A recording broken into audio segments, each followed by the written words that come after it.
चतुर बंदर और मगरमच्छ की कहानी एक प्रसिद्ध हिंदी कहानी है जो बच्चों को एक अच्छा पाठ देती है।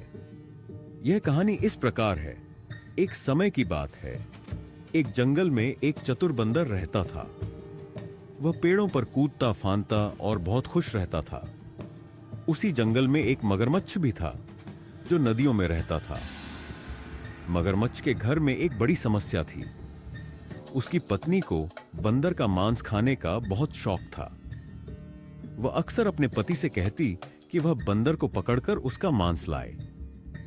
मगरमच्छ ने एक दिन सोचा, अगर मैं बंदर को पकड़ लाऊं तो अपनी पत्नी की इच्छा पूरी कर सकूंगा। वह नदी के किनारे गया और वहां उसने बंदर से दोस्ती करना शुरू किया। दोनों अच्छे दोस्त बन गए। बंदर उसे अपने जीवन के बारे में बताने लगा और मगरमच्छ भी उसकी बातों को ध्यान से सुनता। एक दिन मगरमच्छ ने बंदर से कहा, तुम मेरे अच्छे दोस्त हो, लेकिन मेरे घर में कुछ समस्या है। मेरी पत्नी तुम्हें खाना चाहती है। यह सुनकर बंदर चौंका, लेकिन वह बहुत चतुर था।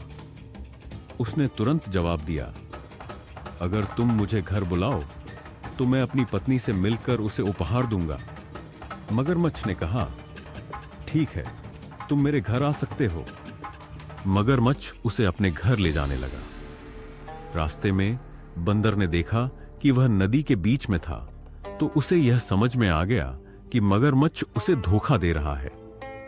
बंदर ने सोचा और फिर उसने चतुराई से जवाब दिया, अगर तुम मुझे अपने घर ले जाना चाहते हो तो मुझे अपनी पत्नी के लिए कोई अच्छा उपहार चाहिए। मगरमच्छ थोड़ा परेशान हुआ, लेकिन उसने कहा, ठीक है, तुम जो भी चाहो मैं तुम्हें दूंगा।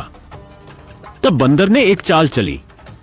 उसने कहा, मुझे अपनी पत्नी के लिए तो कुछ चाहिए ही, पर मुझे यह समझ में नहीं आता कि मेरे पास अपना दिल कहां है। अगर तुम मुझे अपना दिल दिखाओ तो मैं जान पाऊंगा कि तुम मेरा अच्छा दोस्त हो। मगरमच्छ ने अपनी भूल समझी और उसे विश्वास हुआ कि बंदर ने उसके पास होने का कोई बहाना किया है। और फिर बंदर ने एक अच्छा सोचा